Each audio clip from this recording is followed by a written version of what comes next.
You're listening to the Good Question Podcast with Richard Jacobs. Our goal is to make each of our guests exclaim, that's a good question. I don't know the answer.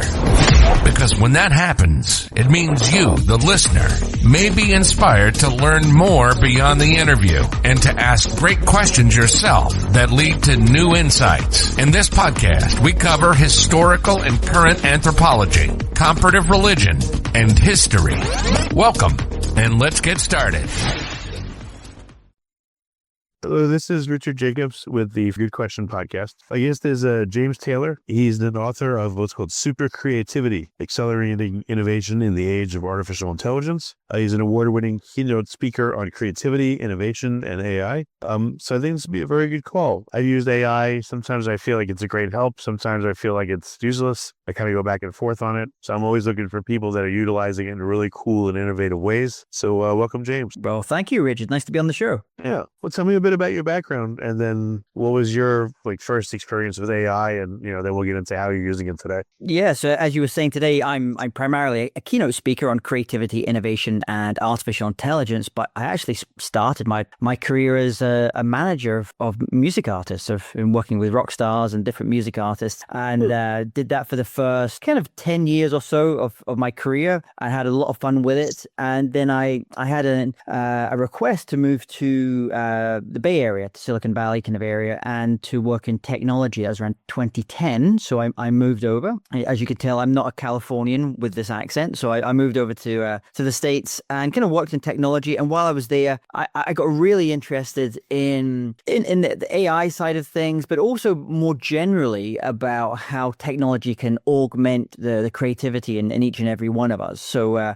it's a mix between like the creativity side, the kind of human side, the team side, and also what we can do with things like AI and robotics as well. Yeah, I've noticed I'm pretty good with writing and expressing ideas that way. So when I use like ChatGPT or these programs, I get really, really good outputs, like great stuff. But in terms of pictures and video and all that, I'm terrible. So when I try to use like Nano Banana or whatever it is, I get garbage out of it. And I think that depending on someone's skill set, that's what's required to really get a lot out of AI. Like you one more example. So I have a degree in chemical engineering, and I had an idea for a long time about, having to do with cars. So I put all the information into ChatGPT, and it gave me a really good answer. It answered my question, which I had been wondering about for years, but only because I understood the underlying formulas and dynamics, and that's why the answer made sense. So I guess my first question is, like, in order to use AI really well, do you feel like you have to have some level of skill to begin with to get good results? I think probably the key mindset to go in it, and obviously you kind of express this in the work you do and all the guests you have, is just a sense of curiosity, of this sense of wonder, of being able to ask questions. Obviously, there's different types of questions. We had different qualities of questions that we can ask as well. But I think it really kind of starts with that sense of curiosity, that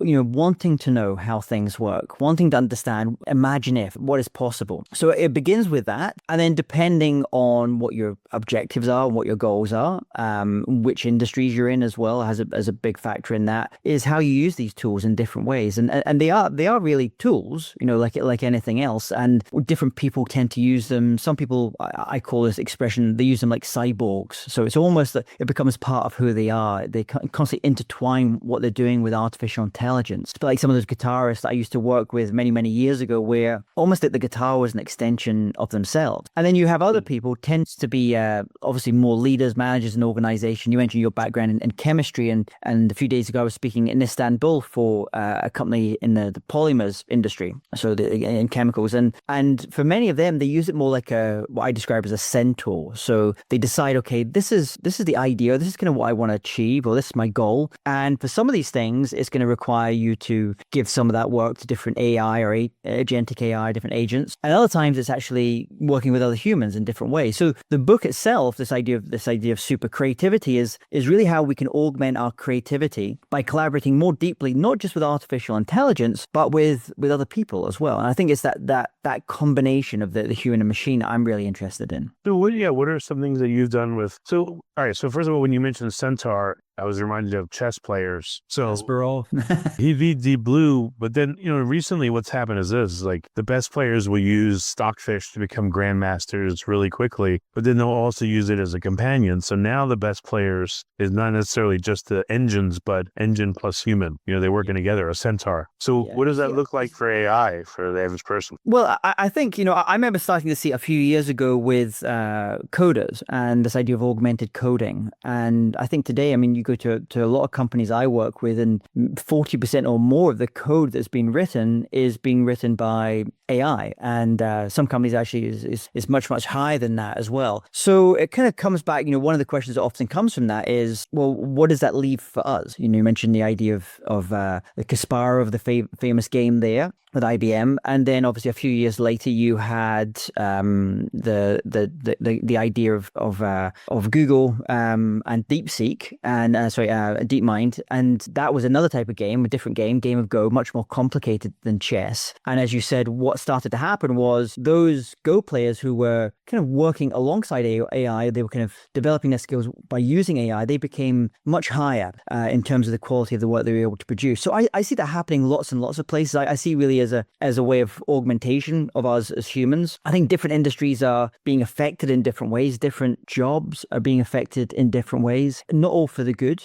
For example, I was just doing an event recently talking with people that are in the customer service industry. And in the past, a customer service person would go into work and out of 100 queries, tickets that they were dealing with, 80 of them were pretty simple to solve and 20 of them were slightly more complicated. But today, using a lot of agents and AI agents on a lot of support tickets, the AI is taking care of a lot of that, the 80% of those inquiries coming in. That means that the human, every day they're going into work, they're just dealing with really difficult stuff.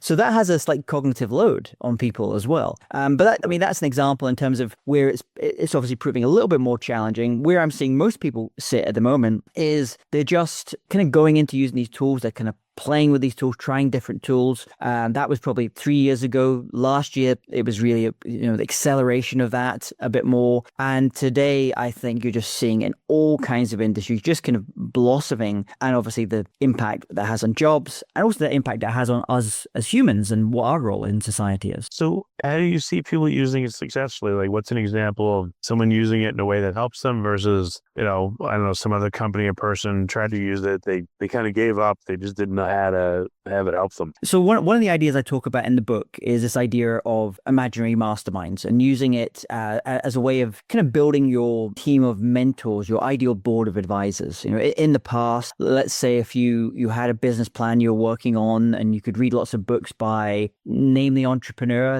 in question, and you could think about, well, how would Richard Branson deal with this? How would Elon Musk deal with this? How would XYZ deal with this issue? And what questions would they have? Today, obviously, with large language models, that's so much simpler to do. I can go on to any of the main, like the ChatGPTs or Copilots or whatever your tool is, and build out my own virtual imaginary board of advisors. And then I can give it problems, challenges I'm trying to kind of work, and ask for it to ask me kind of the questions. And this is also a very interesting thing, is that one of the challenges I'm seeing with a lot of younger people starting to use AI is their critical thinking skills can become a little bit weaker if you're not too careful. So the way I like to use a lot of these tools is to use it as a way to find my cognitive biases and help it ask me some of those difficult questions that I might not be looking at. So some of my blind spots that we have. And you're asking about examples, and there's one I talk about in the book, which is a company I was speaking for recently, and I was talking to one of the executives there,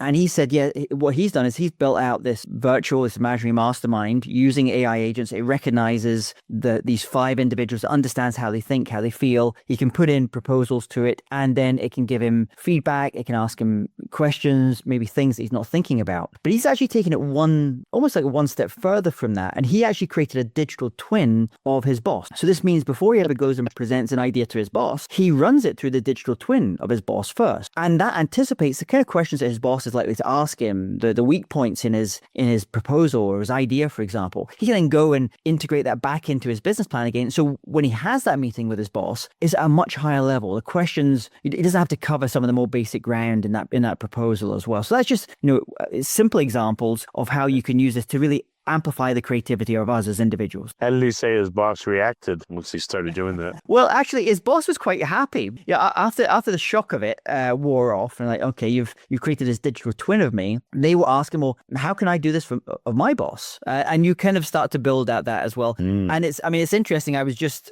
doing an event recently in the former Yugoslavian place of Croatia, and nearby Albania. They don't just have a minister of AI; they have an AI minister, and this AI minister is overseeing procurement contracts. So every procurement contract that comes through the government has to go through the AI minister first, and this is to kind of deal with things like fraud and other areas as well. So it's very interesting where you start to think about where you can augment yourself, whether you're a solopreneur that's listening to this just now, or whether you're a researcher, a scientist, or a musician, or a creative of some sort. How did this guy make a digital twin of his boss? What did he use? So it's actually pretty straightforward just now. I mean, at its most basic, all you need is about 1,000 words that someone's spoken or written, and you can create what we call a psychometric profile of that individual. So you can understand like 74 different facts of how this person thinks, how they make decisions, what their value system is broadly. But obviously, as you have more and more email conversations, transcripts from Zoom calls with your boss, for example, you can feed that all into the model as well. And it really builds up a bigger picture of that individual, how they make decisions, what their weak points are, where their cognitive biases are, perhaps. I mean, I do this before I ever jump on a sales call, for example, is I will use an AI to essentially understand the psychometrics of that individual or those people I'm going to be on that call with. So I know that if I'm giving a proposal, I know that, well, this person really values practicality much more highly. So I'm going to give practical examples. Or this person is a bit of a contrarian. So I'm going to lean into that a little bit more in a conversation with them. So once again, it doesn't do the end work for me, but it hopefully does make me a better communicator of my ideas. It's something interesting. The idea just came to my mind of sales calls. If you have let's say it takes like at least 2 calls to close somebody, and you have the initial sales call with them and you have it transcribed, you feed that in, and then you do a mock second follow-up call and have it voice the concerns that it can tell the person might have from the first transcript. That might be very helpful. Exactly. I mean, and you can also do it on a broader scale. I mean, my main job is a keynote speaker, and so I'll give 50 to 100 keynotes a year all around the world. And one of the things you're always trying to factor in is you have a call, pre-event calls with a client, and they're telling you what their objectives. But really what you want to know is what is in the minds of the audience, those 500 people or 1,000 people in the room. So what you can start to do is I often ask the client, can you give me the list, the attendee list, even just the job titles is actually fine most of the time, and the companies they represent. And I will feed that to the model, and it will give me almost like the psychometric profile of the room. And it will tell me maybe like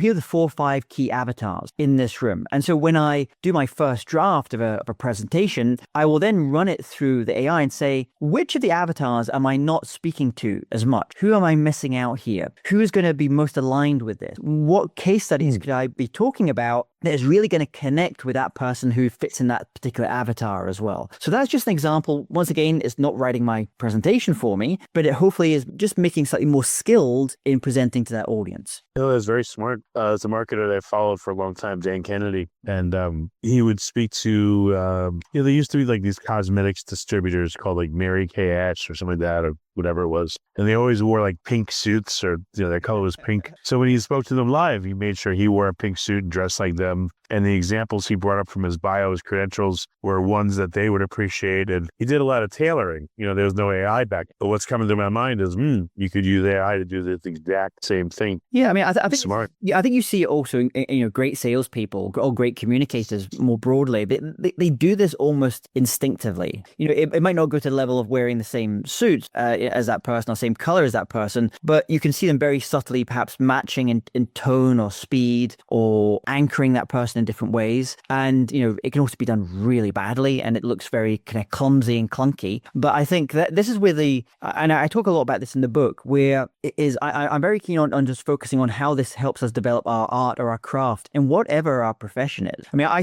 have a lot of clients I know you have a lot of guests on in terms of the medical field. And I look at this in terms of how in the medical field, they're starting to use both AI and kind of robotic surgery to do absolutely incredible things. But but it still comes back to that human that's there as well. And there is a danger. Now, I've seen this happening. I saw some recent things coming out about this, is that some of the surgeons they're almost leaning a little bit too hard on some of the robotic surgery tools, and their critical thinking skills, some of their other skills can deplete if they're not careful. And you probably see this if you see, you've got kids or children that are using these tools, and certain generations, younger generations, they almost assume that whatever these AI tools are spitting out, that must be correct. But if you've been in any game a bit more longer, you know that doesn't quite feel right. That doesn't quite sound right. Exactly. It's that sense of touch that I think as well. In fact, the Japanese, they have a word for it. They call them takumis. So Malcolm Gladwell talks about the 10,000 hour rule. These are people that have done 40,000 hour rules in their chosen profession. And these people are so skilled that they work in these factories alongside some of the most advanced robotics, some of the most advanced technology, because they have a sense of touch and feel that even the AI is not able to fully replicate. Yeah, that makes sense. I use thinking models. So have you ever heard of the 5 thinking hats or 6 thinking hats with Edward de Bono? Edward de Bono, and all his great work in the 80s and 90s. Well, what I've done is I'll have an idea, and then I'll say, all right, critique this from the standpoint of Edward de Bono, the 6 thinking hats. So it'll do that, what's the upside, what's the downside, blah, blah, blah. And then I'll run it through another thinking model, and it'll give me more stuff.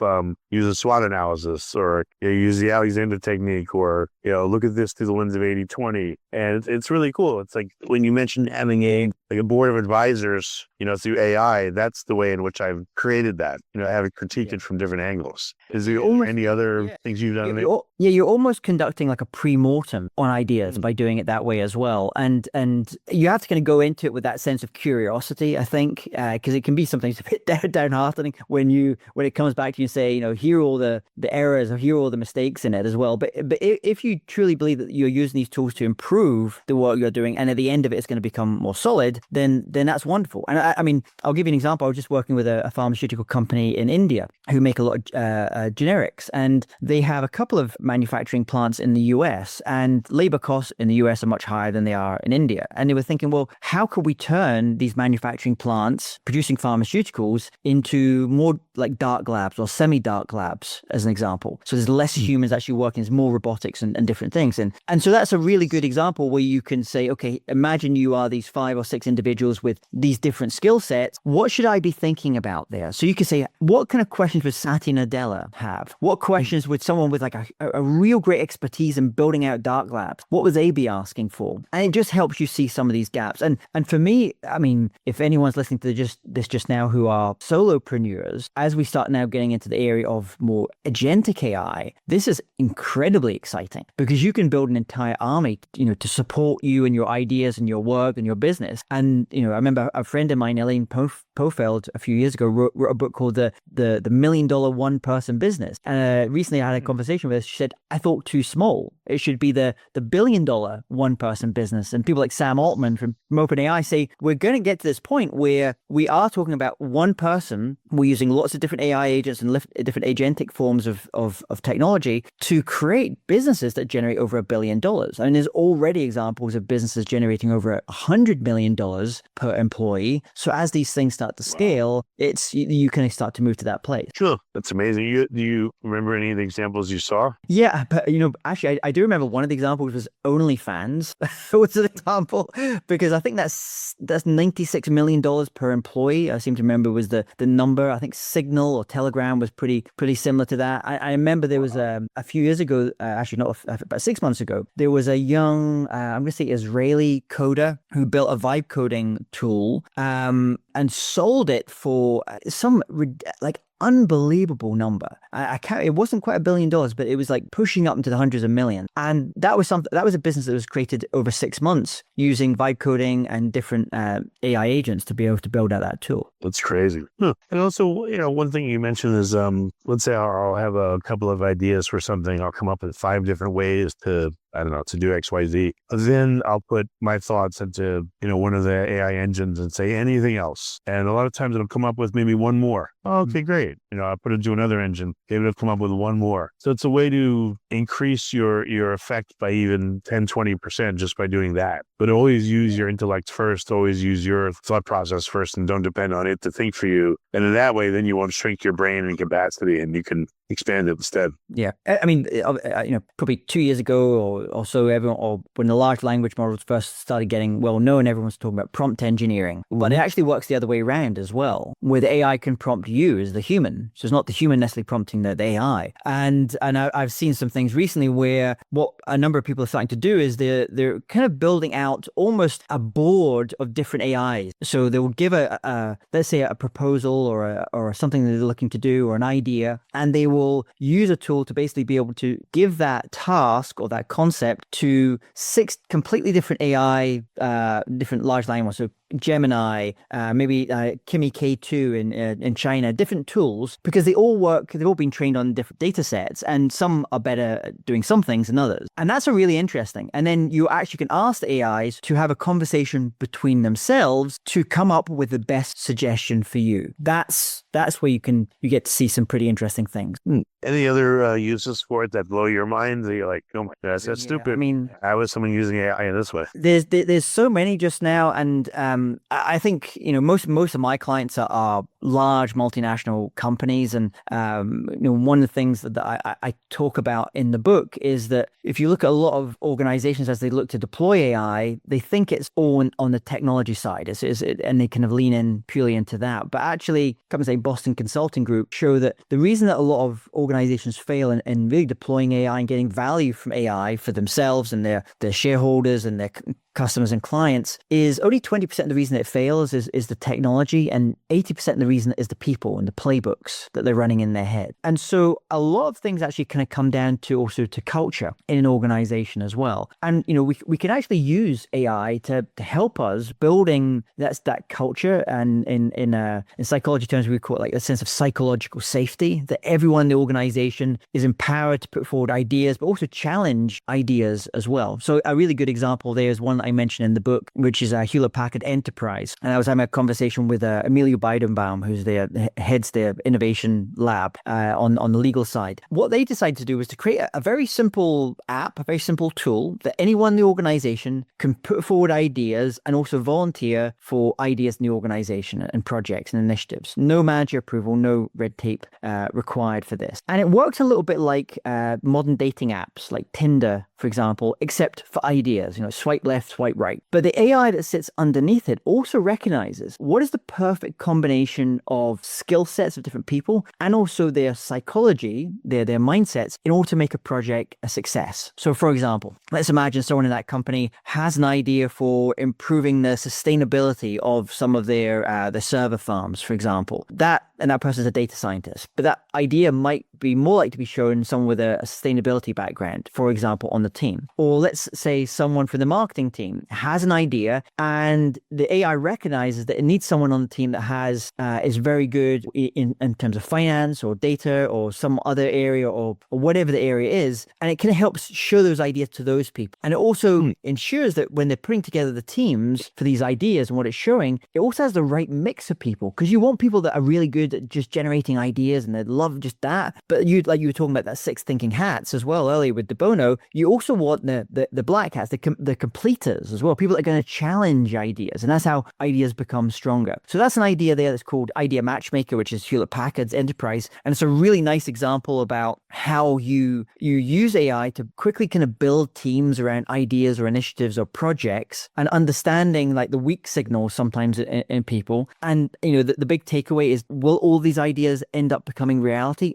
Absolutely not. But it does give everyone a sense of psychological safety. They have value in not just putting forward ideas, but also challenging and developing other people's ideas. Yeah, excellent. Have you seen organizations where every position is using AI, at least in some part, to augment themselves? Or is it, only certain people in an organization use it? Like, when you see it in action, when does it work? When does it not work? Yeah, so I think, I'll give you an example. I have a client that in the Silicon chip industry, let's say that area. And what they decided to do is, even though on the actual designs of the products, the chips and things, they were using AI, they've been using machine learning for many, many years for doing that. But across the rest of the organization, roles like finance and HR and procurement, they actually weren't really using AI much. Really, some of them weren't using AI at all. So one particular department within that, the procurement department, said, do you know what? We're going to figure out how to use AI to get rid of some of the duplication that we currently do, to get rid of some of the silos within the organization, to improve efficiency and flow into the organization. And I was just doing an event for them in Singapore recently, this company, and they now are saying that 95% of the procurement process, so someone, let's say, ordering that laptop and it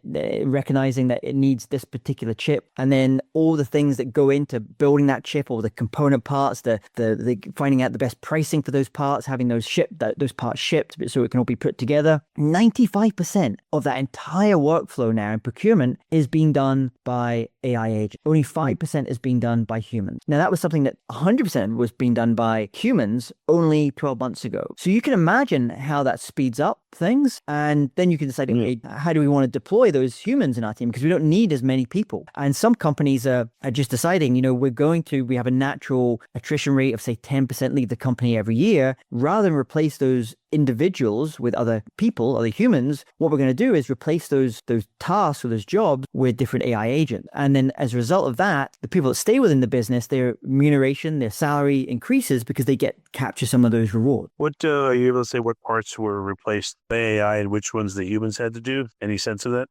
Yeah. So often some of in this particular organization, the humans came in terms of looking for things like fraud, for example. Just checking, the AIs would do a number of things. Let's say a supplier was offering this particular part at this particular price, but maybe the AI would go and find out, the company records of that business and how many years they've been in business and what other companies they were supplying. But maybe it would just have a final human doing kind of final check at the end of that. Or maybe it was when we had to, a final payments had to be made for certain things, the human would be doing that. Or actually the 5%, a lot of them, what they were doing is actually building out these workflows, reimagining these workflows, improving those different workflows as well. So almost acting like an architect. And the way I describe about it in the book is almost like someone becoming a conductor of an orchestra. And they're conducting this mix, and some of them are humans and some of them are AI agents, but they're being that conductor, that person that kind of sits above it all and is able to understand, like, this is what we want, this is the feel, this is the vibe, this is the end result I want to be able to create. And then thinking about, well, what do we need to do? Who do we need to have involved? Which agents, which platforms, which tools are we going to have to make that happen?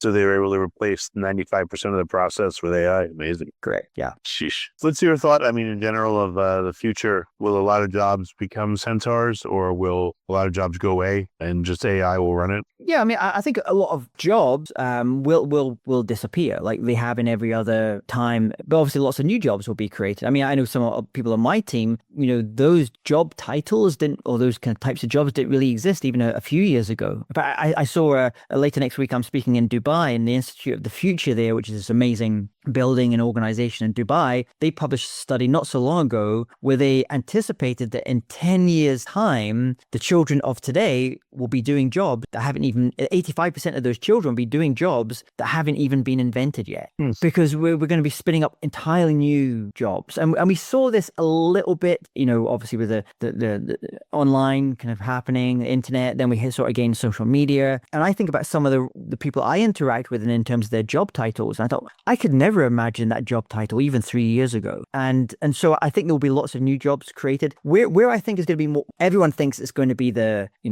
jobs that will be going at the lower jobs in the workforce, often the blue collar jobs. I actually don't think that is necessarily the case in some industries. And when you think about healthcare, I know you have a lot of healthcare. You think about a doctor, like a lot of the roles that like a general MD, as you call them in the US, is doing, a lot of those that work is, can be done by AI, frankly. It's recognizing what the thing is. But think about the job that a nurse does. That nurse has to pick someone up. They have to take measurements. They have to do tests. They have to have conversations conversations with this, bedside manner, they're doing a lot of different things as well. So I think some industries and some jobs will be affected in different ways. It's not going to be very balanced or even. I know, for example, in the US where you're based, there's a lot of factories and there's a lot of reshoring going up. The question is always going to be is that, okay, new factories will be opening up, let's say in the US or reopening in the US, but will they actually have anyone in them working in those jobs? You go to a lot of some of the most advanced manufacturing sites today in places like China, for example, or Vietnam, and there's a lot of robots doing those jobs now. So you could, and this is going to go to a wider thing, we're going to see a lot of gains from artificial intelligence. How will the gains from that technology be spread out? Some companies, if you're in Silicon Valley, a lot of them like the idea of a universal basic income. Other people not so keen on that idea. Other countries think slightly differently about it. So that's a really big job of policymakers. And I don't think most policymakers, most politicians around the world, with perhaps a few exceptions, are really thinking deeply about this, in terms of what happens to some of those jobs. What is the reskilling, the upskilling that's required? It might come down to that, yeah. If AI can do a very large percentage of the work in certain areas and there's a lot less jobs, then how are those people going to live and exist? But it's a common question I often get, in the Q&A sections of keynotes, and I talk about it a lot in the book, that they ask me, well, I have children, I have college-age kids just now, what should they be developing in themselves or skill? And often they think I'm going to say hard skills like coding or something like that. And actually that's not usually, what I advise. And I usually advise what people like Yuval Noah Harari, companies like SAP, Cisco talk about, which is the 4 C's of, really developing their creativity, their ability to collaborate, their critical thinking skills, and their communication skills. Those, and it's not just me, there's in the World Economic Forum, for example, talking about creative thinking will become like the most important skill over the next few years, because machines will take away much of the non-creative tasks that we actually do. But you still need people to be generating ideas, to combining ideas together. You could